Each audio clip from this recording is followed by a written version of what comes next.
Hello friends and dear students, आज का हमारा टॉपिक है स्पायरफ्लॉक्सासिन और गैटिफ्लॉक्सासिन। ये दोनों ही यूरिनरी ट्रैक्ट इन्फेक्शंस में यूज़ किए जाने वाले एंटी इन्फेक्टिव एजेंट्स हैं और हमारे medicinal chemistry third course code BP601T B pharm 6 semester third year के सिलेबस में हमें देखने को मिलते हैं। इस वीडियो में हम लोग स्पायरफ्लॉक्सासिन और गैटिफ्लॉक्सासिन इन दोनों की ही एजेंट्स की chemistry, structure, mechanism of action, metabolism, uses इत्यादि को आसान तरीके से समझने की कोशिश करेंगे। मैं हूं डॉक्टर प्रजनेश शुक्ला। चलिए शुरू करते हैं। सबसे पहले हम बात करेंगे स्पायरफ्लॉक्सासिन की। स्पायरफ्लॉक्सासिन एक सिंथेटिक एजेंट है, जैसे कि इसके पहले जो हम एजेंट्स देख रहे थे नॉरफ्लॉक्सासिन, सिप्रोफ्लॉक्सासिन, बिल्कुल वैसे ही।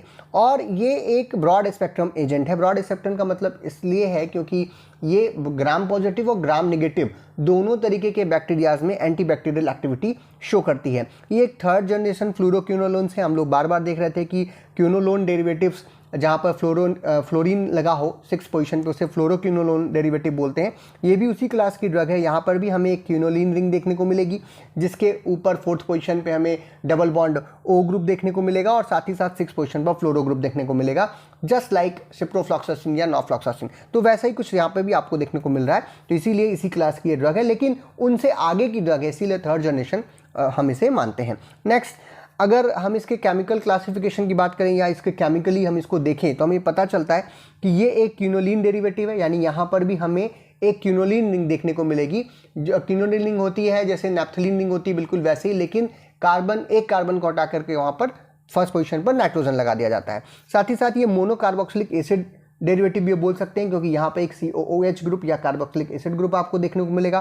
साथ ही साथ इसे हम लोग एन-एराइल पिप्राजीन डेरिवेटिव भी बोल सकते हैं, क्योंकि यहाँ पर पिप्राजीन रिंग भी देखने को मिलेगी और पिप्राजीन रिंग के नाइट्रोजन के ऊपर ये पूरा का पूरा क्विनोलिन मोनोकार्बोक्सिलिक एसिड जो है वो जुड़ा होगा। तो हम इनका डेरिवेटिव इसे मान सकते हैं। हम सिंपली कह सकते हैं कि स्पायरफ्लॉक्सासिन जो है वो एक 4-ऑक्सोक्विनोलिन डेरिवेटिव है, जहां पर साइक्लोप्रोपाइल फर्स्ट पोजीशन पर साइक्लोप्रोपाइल सब्स्टिट्यूशन लगा होता है। थर्ड पोजीशन पर हमको कार्बोक्सिलिक एसिड ग्रुप देखने को मिलेगा। 5th पोजीशन पर यहां पर अमीनो यानी NH2 ग्रुप देखने को मिलेगा और तीसरे और पांचवें दो जगहों पर सब्स्टिट्यूटेड मिथाइल के साथ पिप्राजीन रिंग जो है वो हमको 7th पोजीशन पर देखने को मिलेगी। यानी कि पिप्राजीन रिंग के 3rd और 5th पोजीशन पर डाईमिथाइल रिंग लगा होगा और ये पिप्राजीन रिंग जो है नाइट्रोजन नंबर 1 के साथ 7वें पोजीशन पर हमारे क्विनोलिन रिंग पर लगी होगी। तो इसके जितनी बातें अभी हमने कही, इसी को अगर हम ध्यान से स्ट्रक्चर में देखें तो सब कुछ क्लियर हो जाता है। हमने कहा कि ये क्विनोलिन रिंग डेरिवेटिव है। आपकी जो है फ्यूज रिंग सिस्टम है, 2 बेंजीन रिंग्स जैसे होती हैं बिल्कुल वैसे ही, और नैप्थलीन रिंग भी हम बोल सकते हैं उसको। लेकिन क्या करना है कि पोजीशन नंबर 1 पे कार्बन को रिप्लेस करना है नाइट्रोजन के साथ। अब जो ये रिंग सिस्टम बन रहा है इसी को क्या बोलेंगे? Quinoline ring.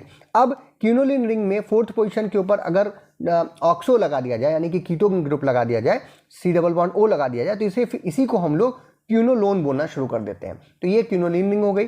4th पोजीशन पर क्या है? ऑक्सो सब्स्टिट्यूशन है। 1 पोजीशन पर जो नाइट्रोजन है उस पे से हाइड्रोजन को हटा करके वहां पर एक साइक्लोप्रोपाइल रिंग जो है वो लगाई गई है।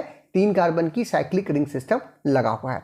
3rd पोजीशन पर कार्बोक्सिलिक एसिड है, इसीलिए मोनोकार्बोक्सिलिक एसिड डेरिवेटिव को हम बोल रहे थे, यहाँ पे आपको दिख रहा है। 5th पोजीशन पर यहाँ पर नाइट्रो ग्रुप दिख रहा है और ये फ्लोरोक्विनोलिन तो है, लेकिन यहाँ पर डाई फ्लोरो सब्स्टिट्यूशन होता है।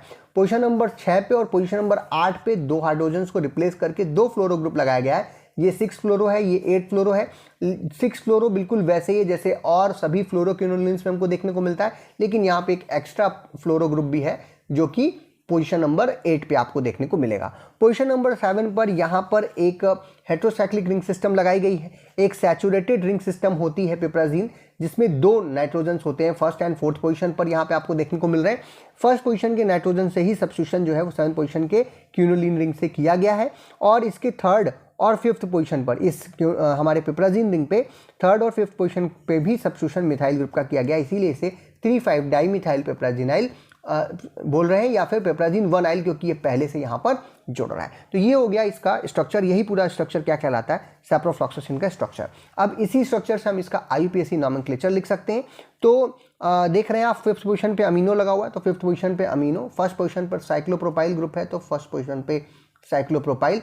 7th पोजीशन पर ये ग्रुप लगा हुआ है और जो 3 और 5 पोजीशन पर CH3 ग्रुप है और यहाँ पे एक हाइड्रोजन भी है, जिसकी वजह से यहाँ पर कैरल्टीज भी आ रही हैं। तो उसका कन्फिग्रेशन भी आपको बताना है। 3rd पोजीशन पर ये R कन्फिग्रेशन में है और 5th पोजीशन पर ये S कन्फिग्रेशन में। 3,5 डाइमिथाइल, तीसरे और पांचवें नंबर पे क्योंकि लगा हुआ है 3,5 डाइमिथाइल पिप्राजिनाइन 1 आइल, पहले से ये जुड़ा हुआ है इसलिए 1 आइल वर्ड यूज किया गया। 6,8 छठवें और आठवें नंबर पे 6,8 difluoro 4 oxo quinoline 3 carboxylic acid, ये इसका आईयूपीएसी नॉमेनक्लेचर हो गया। एक बार फिर से पढ़ सकते हैं IUPAC nomenclature. 5 amino 1 cyclopropyl 7 3R 5S 3,5 dimethyl piperazine 1 yl 6,8 difluoro 4 oxo quinoline 3 carboxylic acid, ये हो गया इसका स्ट्रक्चर और नॉमेनक्लेचर। अब बात करते हैं स्पेरफ्लॉक्सासिन की मैकेनिज्म ऑफ एक्शन की।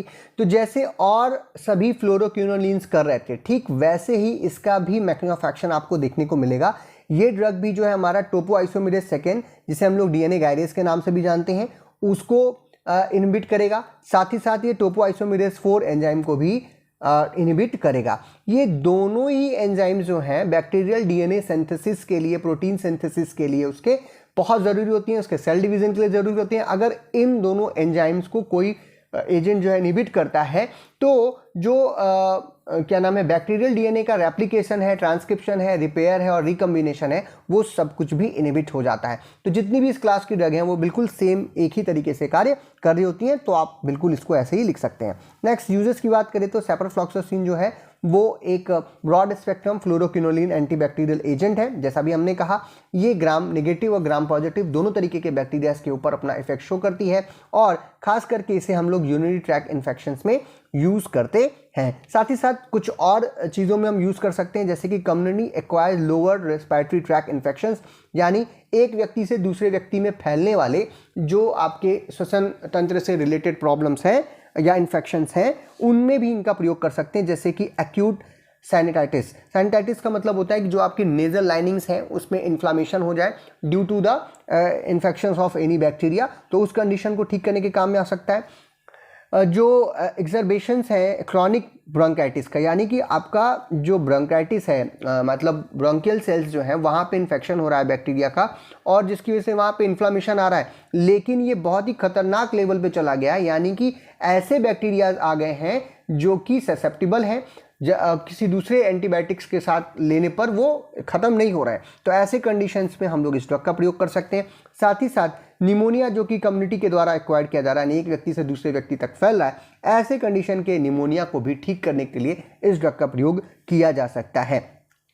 एक मेन एडवांटेज है जितने भी फर्स्ट या सेकेंड जनरेशन के फ्लोरोक्विनोलोन्स थे उनके ऊपर, क्योंकि या क्विनोलोन्स के फर्स्ट एंड सेकंड जनरेशन के जो फ्लोरोक्विनोलोन्स हैं या इससे पहले के जितने भी ड्रग्स थे, कि ये क्या करता है कि ग्राम पॉजिटिव एक्टिविटी ज़्यादा है इसकी, यानी ग्राम पॉजिटिव पैथोजेंस या ग्राम पॉजिटिव बैक्टीरिया के अगेंस्ट भी ये ज़्यादा एक्टिव होता है other than all other drugs. साथ ही साथ इसका जो हाफ लाइफ है वो भी लंबा होता है, जिसकी वजह से हम अगर चाहें तो इसे दिन में केवल एक बार दे करके भी अपना काम कर सकते हैं, यानी इसे बार बार लेने की ज़रूरत नहीं पड़ती। मेटाबॉलिज्म की बात करें तो स्पेरफ्लॉक्सासिन जो है वो मेटाबोलाइज होती है लीवर में, बिल्कुल ओफ्लॉक्सासिन के जैसे ही, और इसका जो मेटाबॉलिज्म होता है वो फेज 2 ग्लूकोराइडेशन के द्वारा होता है। फ्रॉम द ग्लूकोराइड कंजुगेट बना करके ये अपना मेटाबॉलिज्म करती है।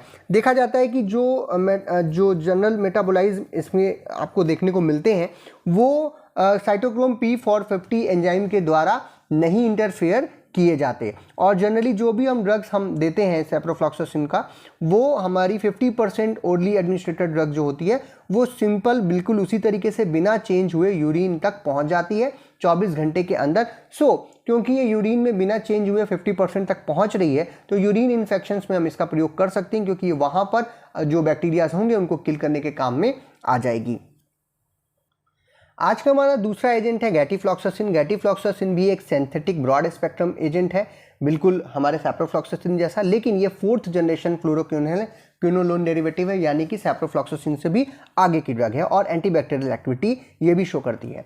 ये ड्रग भी हमारी क्विनोलिन डेरिवेटिव है, यहाँ पर भी हमें मोनोकार्बोक्सिलिक एसिड डेरिवेटिव देखने को मिलता है, और साथ ही साथ इसे हम एन एराइल पिप्राजीन डेरिवेटिव भी बोल सकते हैं, क्योंकि यहाँ पर भी हमें पिप्राजीन रिंग देखने को मिलती है। हम ये कह सकते हैं कि गैटिफ्लॉक्सासिन भी एक 4-ऑक्सोक्विनोलिन डेरिवेटिव है, जहाँ पर फर्स्ट पोजीशन पर हमको एक साइक्लोप्रोपिल ग्रुप, थर्ड पोजीशन पर हमको कार्बोक्सिलिक एसिड ग्रुप, 7 पोजीशन पर जो हमारे पिप्राजीन रिंग है वो केवल एक मिथाइल ग्रुप कंटेनिंग या एक मिथाइल से यहाँ पर हमको सब्स्टिट्यूशन देखने को मिलता है, और 8th पोजीशन पर हमको यहाँ पर मेथॉक्सी ग्रुप देखने को मिलता है। यानी एक अंतर देखने को मिल रहा है सैप्रफ्लॉक्सासिन से कि वहाँ पे 8th पोजीशन पर आपको एक फ्लोरो ग्रुप एक्स्ट्रा दिख रहा था, यहाँ ऐसा नहीं है, 8th पोजीशन पर मेथॉक्सी ग्रुप दिखेगा, और जो पिप्राजिनाइल ग्रुप है वो भी 3,5 डाई मिथाइल था वहाँ पे, तो एक जो है सब्स्टिट्यूशन वहाँ पे कम किया गया है, 3 मिथाइल पिप्राजिनाइल ग्रुप देखने को मिल रहा है। अगर आज के इन दोनों ड्रग का आप स्ट्रक्चर कंपेयर करते हैं तो आपको ये पता चलेगा। यहाँ पर एक फ्लोरो सब्स्टिट्यूशन दिखेगा पोजीशन नंबर 6 पे, बिल्कुल वैसे ही जैसे कि सभी फ्लोरोक्विनोलोन्स में हमको देखने को मिलता है। तो ये जितनी बातें मैंने कही, अगर इनको हम लोग स्ट्रक्चर से देखें तो और क्लियर हो जाएगा। जो आप स्ट्रक्चर आपके सामने है, ये दो फिर से फ्यूज रिंग सिस्टम, जहाँ पे फर्स्ट पोजीशन पर आपको नाइट्रोजन दिखाई दे रहा है, इस नाइट्रोजन के हाइड्रोजन को रिप्लेस किया गया है 1 साइक्लोप्रोपाइल के साथ। ये जो रिंग आपको दिख रही है इसी को हम लोग क्विनोलिन रिंग बोलते हैं। थर्ड पोजीशन पर हमारे पास 3 कार्बोक्सिलिक एसिड ग्रुप है, 4th पोजीशन पर हमें ऑक्सो ग्रुप देखने को मिल रहा है, 5 पोजीशन पर कोई सब्स्टिट्यूशन नहीं किया गया है, जबकि 6 पोजीशन पर आपको यहाँ पर फ्लोरो ग्रुप जो है वो देखने को मिल रहा है।